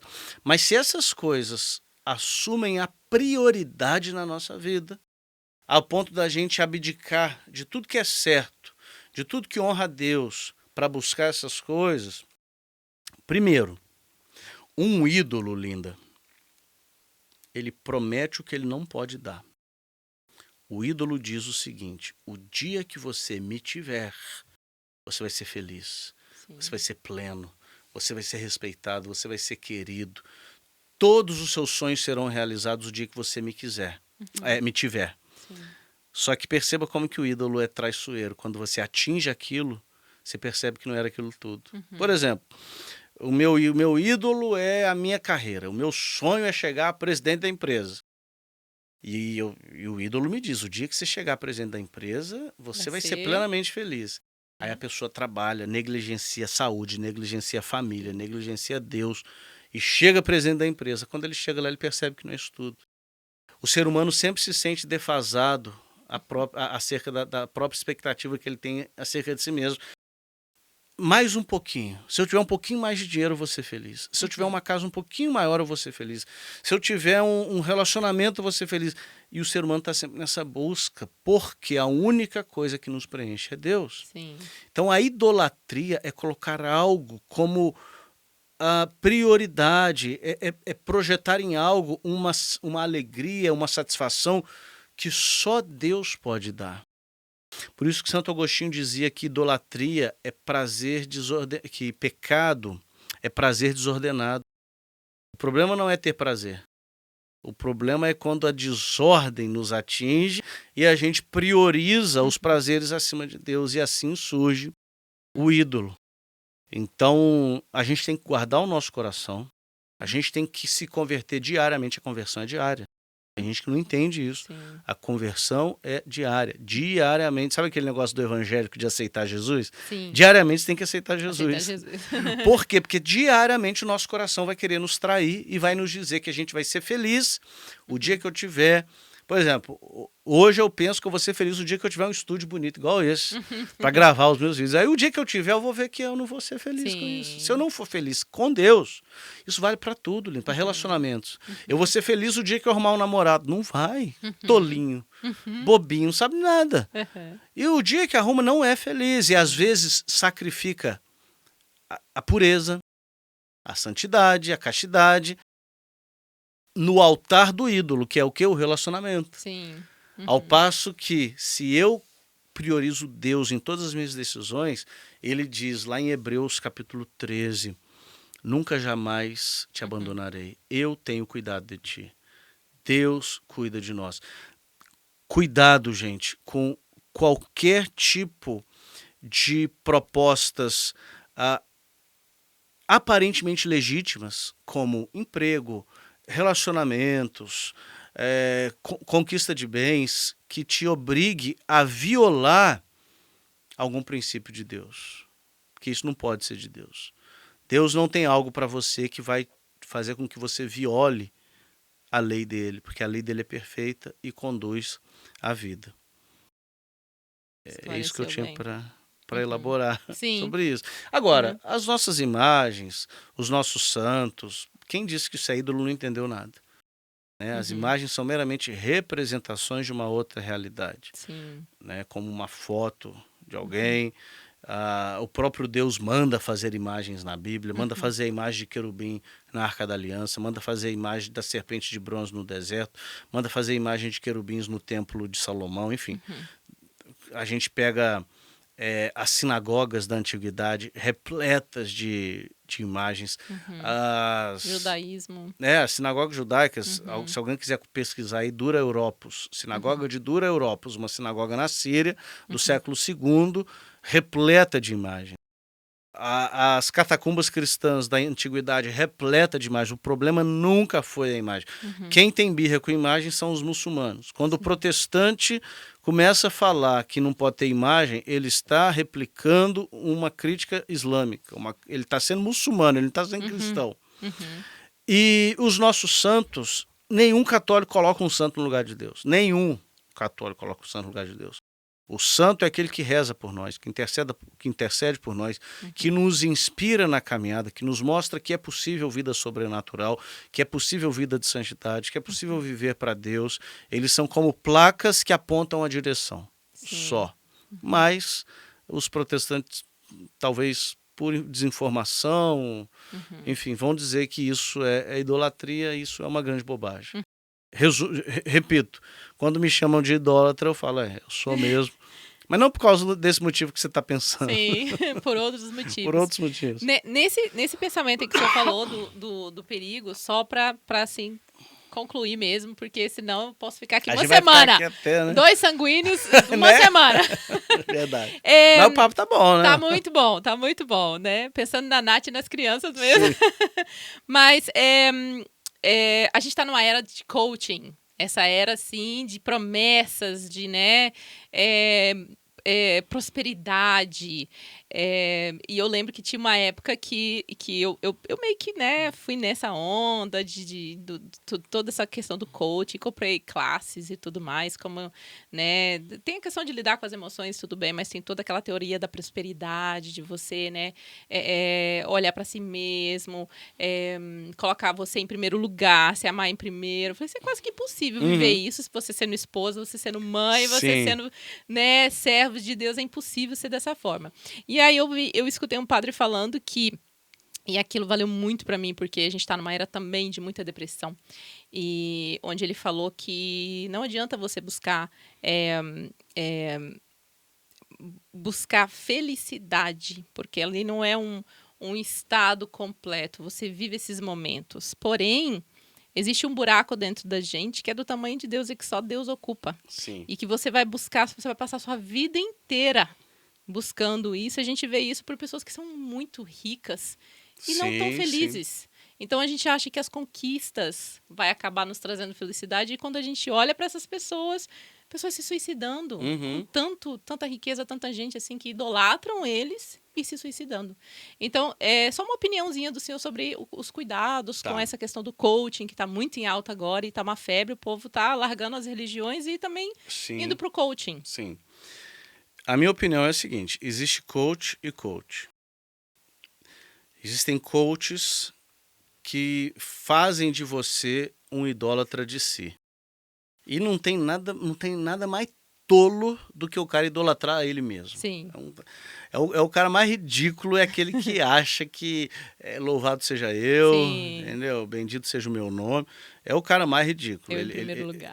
Não tem espelho em casa. Sim. Mas tem coaches que ensinam as pessoas a se auto-idolatrarem, mas na verdade ele só está passando para frente o que ele faz consigo próprio. Ele se acha o tal.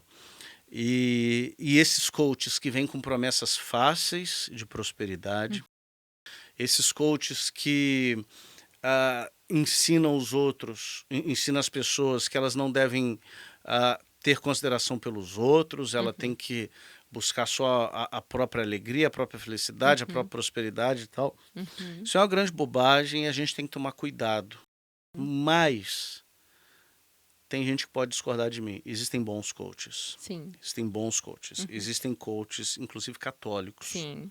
E comprometidos com a fé católica, que fazem o serviço de despertar nas pessoas a consciência de que elas são servos. Sim. E que se ela não entender que dentro dela existe algo de bom a ser lapidado, a ser desempenhado para o bem da sociedade, ninguém vai fazer isso por ela. Então, existem bons coaches que vão chegar para a pessoa e vão dizer o seguinte, por exemplo, tem uma pessoa que não é coach, ela não é coach, tá? Não é coach mesmo. E também não é católico. Eu acho até que está no processo de conversão ao catolicismo, mas não é coach, mas eu vou usar essa pessoa como exemplo. O Jordan Peterson. Okay. Já ouviu falar? Já. Jordan Peterson é um psicólogo canadense, uma pessoa fantástica. E ele se deparou com uma geração de jovens, sobretudo homens, de 20 a 30 anos, preguiçosos, mulherengos. Aliás, mulherengos não, porque eles não tinham nem capacidade de conquistar a mulher. Viciado em pornografia. Sim. Preguiçosos, viciados em pornografia, que passavam o dia deitado no sofá, comendo pizza e bebendo refrigerante e jogando videogame. E ele olhou para essa geração e falou assim, essa geração está perdida. Sim. Uma geração de homens que era para estar buscando a virilidade, formando famílias, estão vendo pornografia, comendo pizza o dia inteiro, bebendo refrigerante o dia inteiro, jogando videogame deitado no sofá.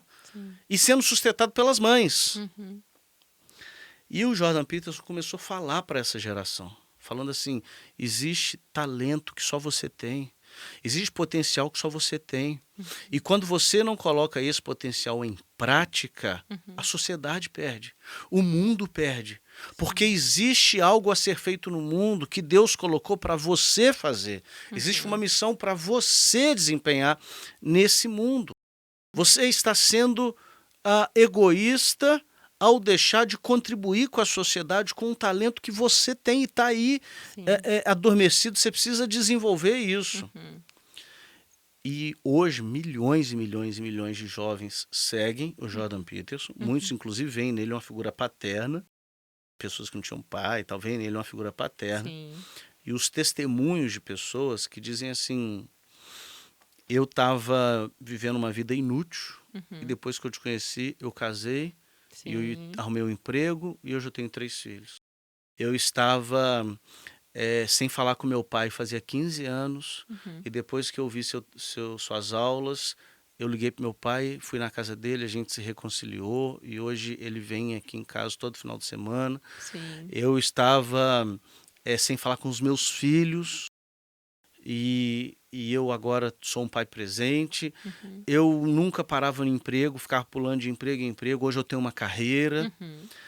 Então, assim, o trabalho do Jordan Peterson é muito semelhante ao de um coach. Sim. E é um coach do bem.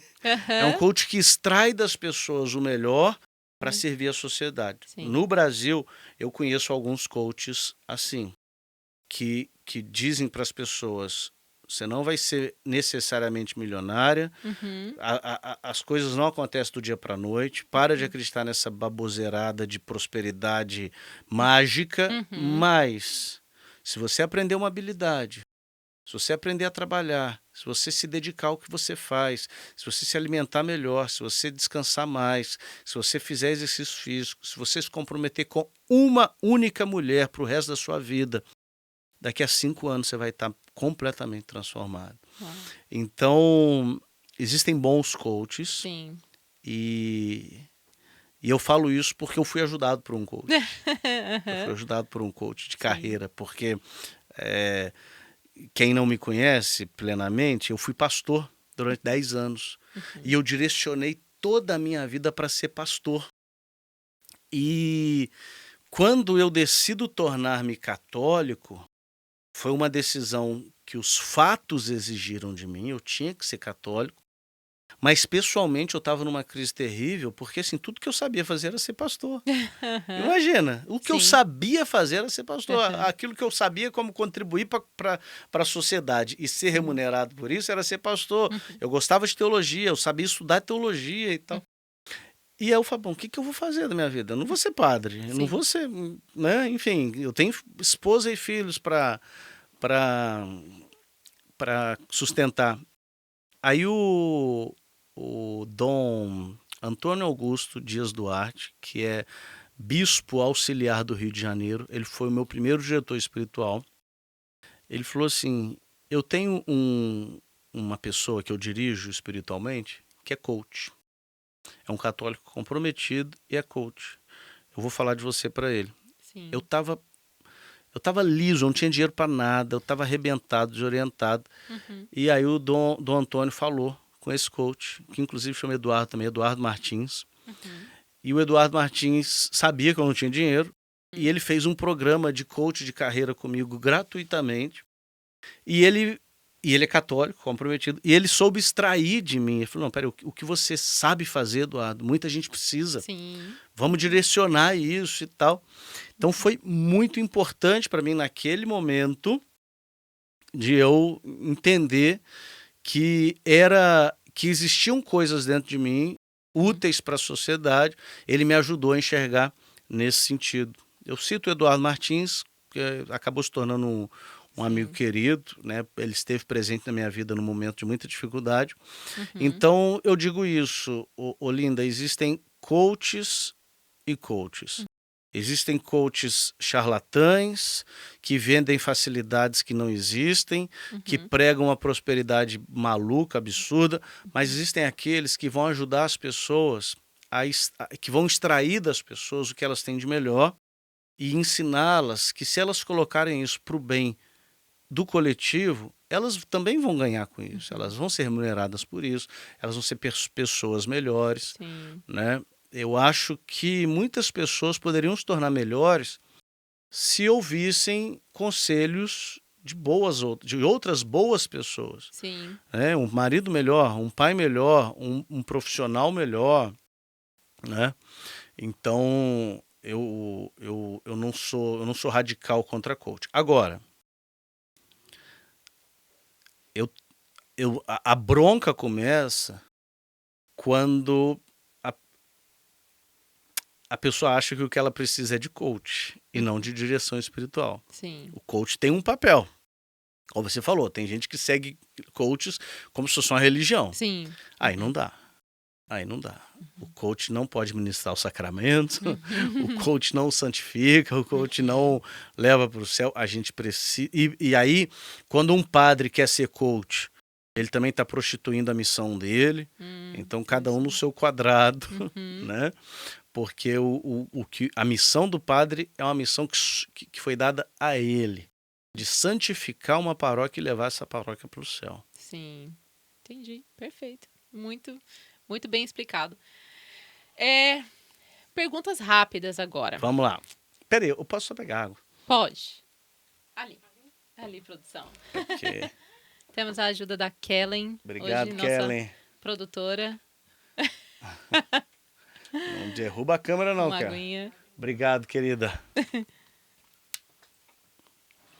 É o quê? É ping-pong agora? É, quase que isso. Talvez eu não precise elaborar. Eu queria muito que o senhor pudesse elaborar, né? Como a gente não tem tempo. Bom, um santo. Santa Teresinha do Menino Jesus. Aham. Que, inclusive, eu estou com a camiseta. Olha só. E aí, eu não tinha visto, tia não. tava falando assim, eu acho que essa é Santa Teresinha. Aí eu tô assim, sim, eu acho que é. Mas é a mesma. Sim, é a mesma Santa Teresinha. Que, na verdade, o senhor não contou. Não contei. Não contou no nosso encontro a novena sobre Santa não Teresinha. Novena. A não novena sobre Santa Teresinha, mas tá lá no Testemunho com a Nath. Tá. Né? Quem quiser escutar esse testemunho, né? Que é muito edificante, ajuda muito. Tá no meu Instagram também. Tá no Instagram do professor. Então, o santo, Santa Teresinha de Jesus. Teresinha. É o mesmo assim, que a Nath é devota? A Nath ela é mais devota de São José Maria Escrivá. Olha. A Nath é fã número 1 de São José Maria Escrivá. Sim, sim. Um século. Um século? Aquele século que o senhor acha, assim, que foi mais transformador, assim, quando o senhor lê, o senhor acha incrível, assim? Olha, sinceramente, o século XXI. Sério? Sério, no sentido de que ainda estamos por ver o que Deus vai operar aqui. Deus, o século XXI começou tão ruim. 2001, Torres Gêmeas. Sim. Entendeu? Aí depois tem a guerra no Afeganistão, guerra no Iraque. Crises e crises. Crise, aí tem a crise imobiliária aqui na América. Que aconteceu aqui. Uma coisa terrível. Bizarra. Aí agora, aí tem guerra na Ucrânia, pandemia. E aí soma-se a isso tudo uma decadência moral, uma decadência espiritual entre os próprios católicos, entre os próprios bispos. Sim. Enfim, né, bispos ensinando... Algumas teologias infiltradas. O que está acontecendo no nosso século é a matéria-prima do agir de Deus. Deus vai agir de forma grandiosa nesse século e a gente está vendo alguns sinais aqui ou ali que Deus vai entrar em ação de forma poderosa para deixar bem claro que só poderia ter sido Ele. Então eu acho que o século XXI, vamos supor, a gente está em 2024. Eu vou viver mais 60 anos. Eu vou até os 2084. Então eu vou ver ainda alguma coisinha do que Deus vai fazer. Ok. Um papa. Um papa? Sim. Ah, Bento XVI. Bento XVI. Bento XVI. Assim, eu ia Eu falar não São João tenho Paulo uma II. admiração muito grande do senhor por Bento XVI, né? Acho que sobre Não. a fé de Bento XVI, né? Bento XVI é. Assim, São João Paulo II Sim. também. E São João Paulo II colocou Bento XVI como Uhum, prefeito da congregação uhum. do dicastério da Congregação para a Doutrina da Fé. Sim, Então, assim, São João Paulo II sabia o que ele estava fazendo. sim. Mas o Papa Bento XVI, por vários motivos, é um dos papas que eu mais admiro, assim. Eu acho que... Eu acho não. Nós somos privilegiados termos convivido na mesma época que o Papa Bento XVI, Sim. entendeu? Imagina se a gente tivesse vivido na época de Santo Agostinho, Sim. é Bento XVI, entendeu? Sim, sim. Um filósofo. Thomas Moros. Thomas Moros. São Thomas Moros, São Thomas né? Moros. Aham, São Thomas Moros. aham. Tem vários filósofos na igreja incríveis, mas Thomas Moros, para mim, Uhum. ele tem também um papel especial na minha conversão. Eu gosto muito da produção dele. Sim. Um lugar. Você sabe que eu não sou muito de lugar, eu sou de pessoas. Sou sanguíneo. Sanguíneo. Então, o lugar é onde está minha Onde estão família. essas pessoas É, queridas? onde está minha família. Existe um lugar que o senhor gostaria muito de conhecer? Uhum. Terra Santa. Terra Santa. Terra Santa. Eu nunca fui na Terra Santa, nunca fui na Europa. Eu gostaria Hum, muito de conhecer a Europa também, Lisieux, onde, sim. né, viveu Santa Teresinha. Hum, Assis, uhum, Fátima, eu gostaria muito de conhecer esses lugares. uhum. A minha esposa já foi em todos esses lugares quando ela era protestante, Olha então ela só. fala assim, eu não pude aproveitar, porque eu ia Aham. como turista, eu ia para Sim. tirar foto e tal. Aham. Mas eu Fazer acho, essas peregrinações, né? exato, eu acho que seria primeiro Terra Santa, né, passar por Uhum, onde Jesus passou e depois esses santuários que a gente tem uhum. na Europa. Sim. Um apóstolo?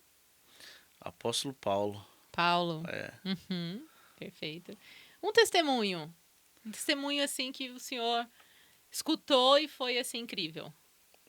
Você diz que me Que marcou antes da testemunho minha... de uma outra pessoa que te marcou. Nossa, são vários. São... Você viu a resposta? Viu? O Google tá O querendo Google se tá intrometer aqui querendo. no nosso podcast. Assim, eu falo do Scott Hahn é muito óbvio, né? O testemunho do Sim. Scott Hahn, Muito, mas. muito parecido, né? Assim, lembra muito. Olha, eu vou falar de um testemunho que me marcou muito. Uhum, É de um ex-pastor presbiteriano norte-americano. uhum. O nome dele, se eu não me engano, é David Anders. Deixa eu procurar aqui. Sim. Tem até o testemunho dele ah, em, em português. Não em português, mas legendado no Sim. YouTube. David Anders. Anders. Anders. Ele deu uma entrevista pro Marcos Grodai Uhum. num programa chamado Journey Home, de volta para casa, jornada para o lar, né? Sim. E, essa entrevista, para quem está nos ouvindo e não entende inglês, Sim. tem ela legendada no YouTube. O testemunho do David Anders foi fantástico, fantástico, porque ele era pastor presbiteriano e um calvinista convicto. E ele se aprofunda no calvinismo, ele começa a estudar o calvinismo Uhum. e ele começa a perceber as verdades do catolicismo, entendeu? Sim. E Uhum. como o testemunho dele foi muito importante, me marcou muito. David Sim. Anders. Eu tenho outras pessoas que eu já entrevistei também, Uhum. cujo testemunho foi muito marcante. Sim. Eu entrevistei recentemente o Jonatas Machado, que é Uhum. português. Ele é diretor da faculdade, ele é reitor ou diretor? Ele é diretor da Faculdade de Direito da Universidade de Coimbra, Uhum. em Portugal. E ele é filho de pastor batista e neto de pastor batista. Uhum. É advogado e ele teve uma conversão também belíssima ao catolicismo. Está no meu canal no YouTube, Sim. eu entrevistei ele também. Mas assim, é difícil citar, porque são vários, mas esses dois eu acho que vale a pena. Isso é mais impactante. E por último, um versículo. Um versículo completo na minha carne o que resta dos sofrimentos de Cristo em favor de seu corpo, que é a igreja. Colossenses 1:24. Colossenses 1:24, anota aí. É 1:24, não é? É 1:24? Não sei, É 1:24, peraí. mas eu vou chegar lá, professor. Não vai, mas é Colossenses. Cadê? Colossenses 1:24. 1:24. Me alegro nos sofrimentos e completo na minha carne o que falta aos sofrimentos de Cristo em favor de seu corpo, que é a igreja. Eu amo esse versículo, por várias razões. Bom, só agradecer todo o conhecimento, muito edificante, todo esse final de semana. Na verdade, a gente está uma semana já com o senhor, já está cansado da gente. Não, Agora... não tô cansado de vocês, não. Tô cansado, mas não de vocês. Cansado porque eu trabalhei muito, mas foi uma benção. É um cansaço físico, mas um renovo emocional, espiritual. Sim, sim. Muito bom, muito gratificante ter o senhor aqui com a gente. Espero Obrigado pelo que convite. em breve o senhor volte. Eu fiquei honrado com o convite, de verdade. Amém, amém, obrigado. E só agradecer mesmo. Tá bom. E aí, quem quiser adquirir o curso do professor, onde podemos ir? Então, o curso não está à venda agora, Sim. não está aberto para matrículas, mas a pessoa pode me procurar no... Acho que o melhor caminho é me procurar no Instagram. Sim. O meu Instagram é Professor Eduardo Faria, tudo junto, sem pontos, sem tracinho, sem underline, é tudo junto. Professor Eduardo Faria. E me mandar uma mensagem por lá, ou me mandar um e-mail em contato@eduardofaria.com.br. Certo. Ok. Faria, sem o S. Porque tem gente que manda e-mail por Farias. E não chega até lá. Aí vai pro meu primo, tô brincando. Vai para um outro aí. Certo, então quero agradecer, participar aqui do nosso primeiro podcast, sem muito preparo, muito simples, mas de coração. Né, aqui, ó, inaugurou o podcast com a gente, super inseguro, todo mundo assim, tremendo nas bases. Manda o povo se inscrever, compartilhar, curtir. Sim, se inscreva aí no nosso canal. Atualmente estamos com o canal do Instagram, se vocês puderem, por favor, compartilharem para que a gente alcance o máximo nível de pessoas, principalmente aqui nos Estados Unidos. A gente notou uma desconexão muito grande entre as comunidades, entre as paróquias e inclusive para a gente poder ter um conhecimento como esse. Então, daqui o professor está indo para Orlando, vai fazer um trabalho lá também com a comunidade de lá. E se a gente pudesse, a gente iria também. Levava as câmeras, acompanhava o professor também nessa jornada. Mas só agradecer mesmo e com certeza o senhor vai deixar muitos frutos aqui na nossa comunidade. Louvado seja Deus. Amém. Foi muito incrível o encontro e ter o senhor aqui com a gente. Obrigado. Obrigado de novo. Muito obrigado pelo convite e me sinto honrado de ser o primeiro entrevistado aqui no Pod Fé. Amém. Amém. Obrigado. Então, encerramos. Fiquem com Deus.